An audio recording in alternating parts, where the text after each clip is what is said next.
team and Giannis getting a championship in 2 to 3 years.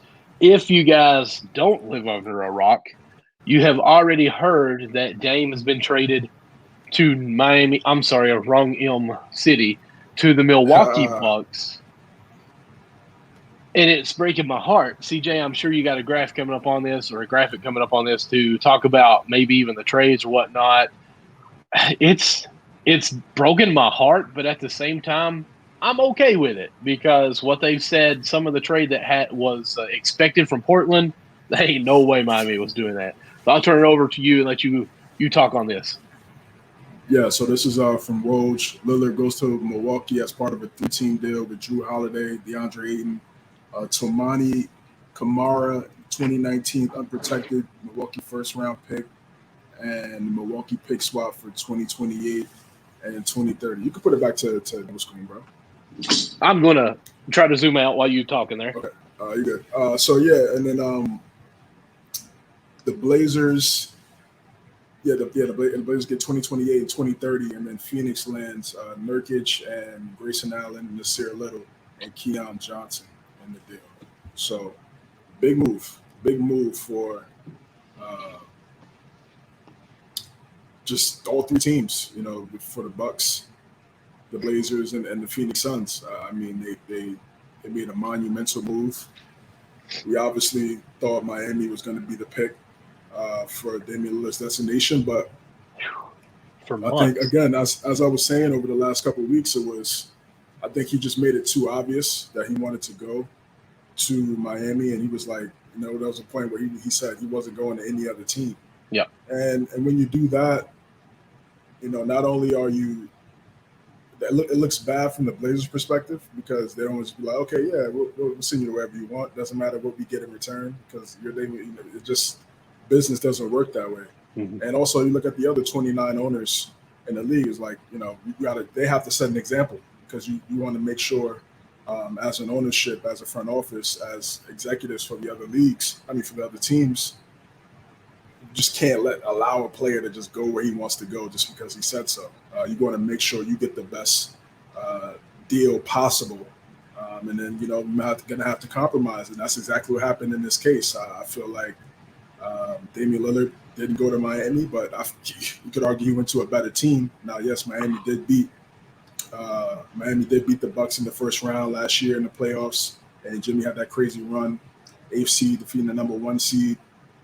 But it's a new year, and Miami. This is not the same Miami roster. You know, we already talked about the guys that they lost in free agency, and Milwaukee kept their guys. You know, they brought in a new head coach in Adrian Griffin, re-signed Brook Lopez, re-signed Chris Middleton to multi-year deals, Bobby Portis as well.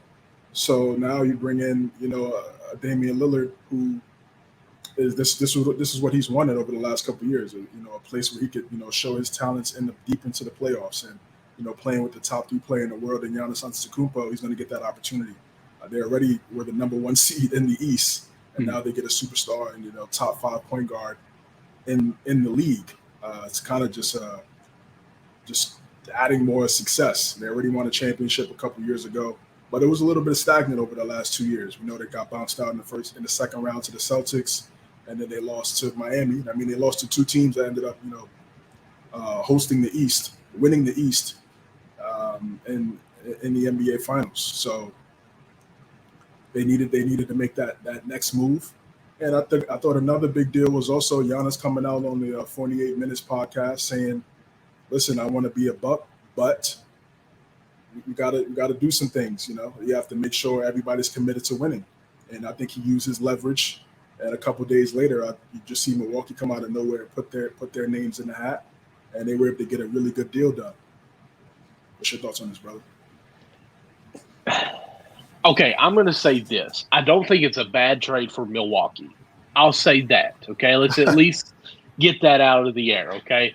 I think it's a great move for Milwaukee. I think it's a great for their franchise to say, okay, you know, Giannis was halfway out the door. Something didn't change mid-season.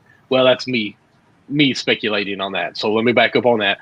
Giannis put out I think it was something on Instagram, a post where it was like, hey, is he leaving? You know, it kind of a lot of unsaid words in that one picture that he said, I'm coming out or I'm coming, I think it said. And apparently it's like, is he leaving, going somewhere else? So I think this reassures that Giannis is staying because Dame signed for a few years at least, and what you alluded to already with the re-signing of, I was going to say Drew, but obviously he was in the trade. Chris Middleton at least, and Robinson as there as well. So this team is set at least to be the core for a few years now. And I think that's phenomenal for them to do that. The East, I'm going to say this not so aggressively. The East is kind of fragile right now. We don't know what Philadelphia is going to be doing. We don't know if Harden's going to be there. We don't know where he's going. When this trade happened, we didn't really know what puzzle pieces were going to fall into place for Boston either. They kind of were in shambles at the end. Almost got swept. Should have been swept. Fought back, but then fell short. How are they going to be mentally wise coming into the next season? Miami lost a lot of pieces to free agencies, signings elsewhere. We thought that they were going to be getting Dame, losing Hero. So now Buck said, hey, if anybody's going to improve, let it be us. Like, we upgrade Drew, which Drew's a phenomenal player, but let's upgrade with Drew. You get Dame, who is a star. And you get someone now who can take over the fourth quarter when someone needs a score and Giannis doesn't disappear. He can't shoot the free throws. Giannis is a great player, but we've seen that happen. Yeah. So I think this is a great move by the Milwaukee Bucks. They seen an opportunity and they jumped on it. Miami drug their feet. I'll say that. But at the same time, well, we'll get into that probably on a side here with this. Yeah. So great move by them. And also, granted, it's one of my team B for me, as you all fuss at me, though. But great move by Phoenix, I think. You get Nurkic down there to possibly take over for Ayton, who should have been a guy at the number one pick. I know he's your favorite player and all. You get Grayson as well, who I hate to even say that, but at least he brings a tenacity to the defensive side and at least, a physicality, sometimes illegal, but at least it's there. Keon Johnson is still a developing player. So, they add that depth that we were worried about mid-season last year, like when they made the trades and they got KD. We're like, where's this going to come from when injuries happen, which happened last year? So there's players now that can fill those voids, at least minutes for Phoenix now. So good move by them to get into this trade as well. So I feel like there's a lot of wins really on this trade. I don't think anyone got fleeced really. I don't think anyone got taken advantage of on this trade.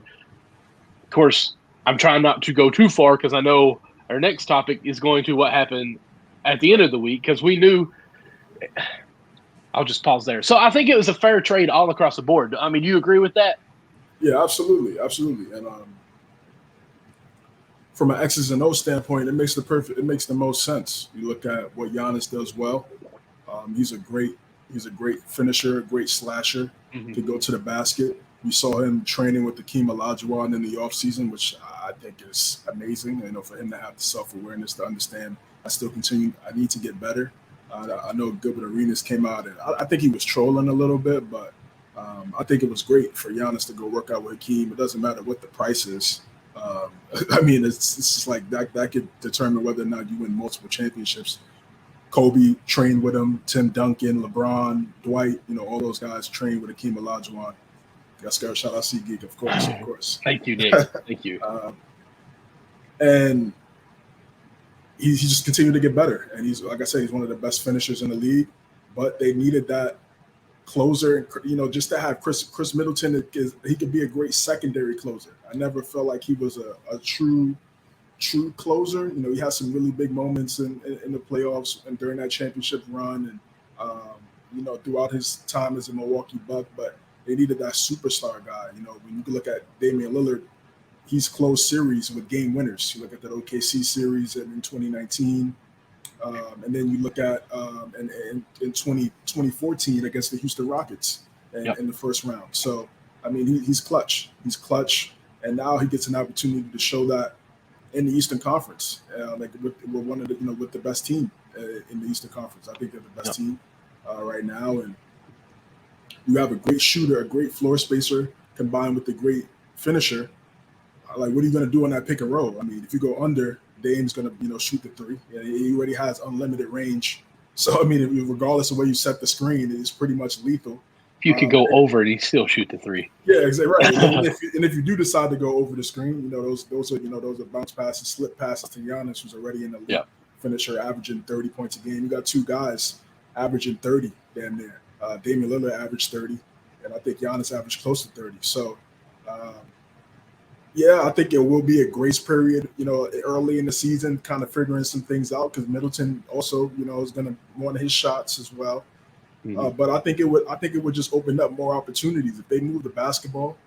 And it's also going to come down to, what type of coach is Adrian Griffin. I mean, he's a rookie head coach coming into a team with a lot of expectations now. I mean, the expectations were big, before Damian Lillard, just based off, how they finished the season and how everything ended. But now when you add Damian Lillard to the fold, the expectation is automatic finals.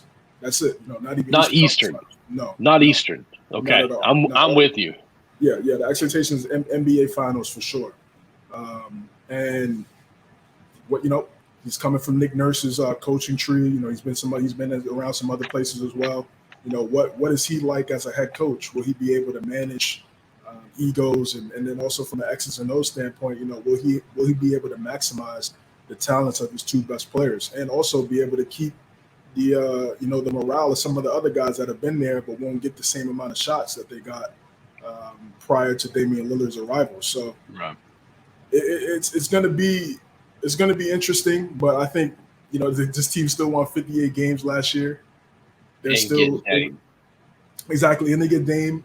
Yes, their defense will decrease a little bit. They were fourth in defense last year, and I think they were around like 14th in offense. So I think listen, if you get down to like say 8, in defense and 5 or 6 on offense, I mean that's the perfect scenario for them.